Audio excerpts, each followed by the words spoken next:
Hai sobat, selamat datang kembali di channel kami Berita Viral.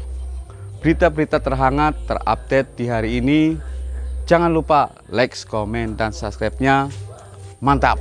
Sempat menentang kebijakan Ahok, PDIP heran dengan sikap Anies izinkan pembangunan pulau reklamasi. Tribunbekasi.com, fraksi PDI Perjuangan DPRD DKI Jakarta heran dengan sikap Gubernur DKI Jakarta Anies Baswedan yang mengarahkan Pulau G di Teluk Jakarta sebagai permukiman.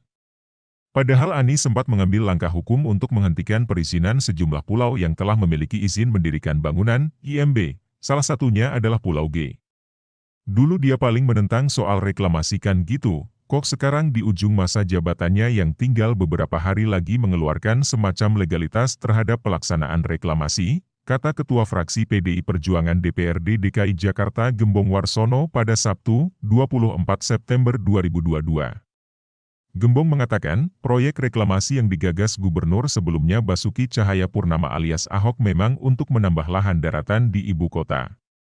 Fungsinya beragam, bisa digunakan sebagai permukiman atau perkantoran. Gembong juga mempertanyakan perubahan sikap Anies yang dulunya kontra, sekarang justru mendukung reklamasi dengan memanfaatkan Pulau G sebagai permukiman.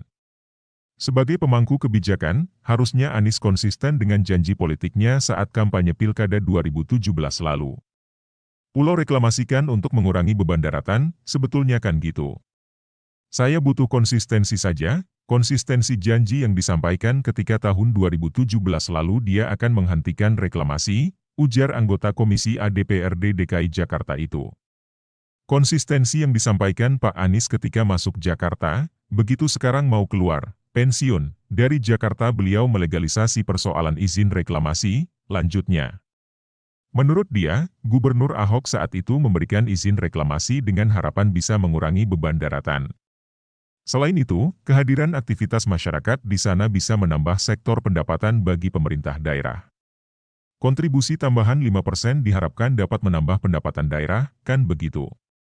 Sekarang apakah itu ketika dikembalikan katakanlah dilegalisasi, apakah penambahan itu masih tetap ada, imbuhnya? Seperti diketahui, Gubernur DKI Jakarta Anies Baswedan menerbitkan Peraturan Gubernur Nomor 31 Tahun 2022 tentang Rencana Detail Tata Ruang, RDTR. Aturan ini ditetapkan Anies pada 27 Juni 2022 lalu. Dalam pasal 192, dijelaskan bahwa Pulau G bakal difungsikan menjadi kawasan permukiman. Kawasan reklamasi Pulau G sebagaimana dimaksud pada ayat 2, huruf A diarahkan untuk kawasan permukiman, demikian yang tertulis dalam pergub tersebut. Pasal 192 itu juga memuat soal zona ambang, dan terdapat dua kriteria penetapan kawasan yang masuk dalam zona ambang. Pertama, kawasan dengan kriteria perluasan daratan, reklamasi, lahan cadangan, tanah timbul atau area belakang Tanggul National Capital Integrated Coastal Development, NCICD, yang belum ditentukan pemanfaatan ruangnya. Kedua, kawasan dengan kriteria perluasan daratan atau reklamasi yang sudah memperoleh persetujuan pelaksanaan reklamasi dari Menteri Urusan Pemerintahan di bidang kelautan dan perikanan. Sumber, laporan wartawan wartakotalive.com, Fitriandi Al-Fajri, FAF.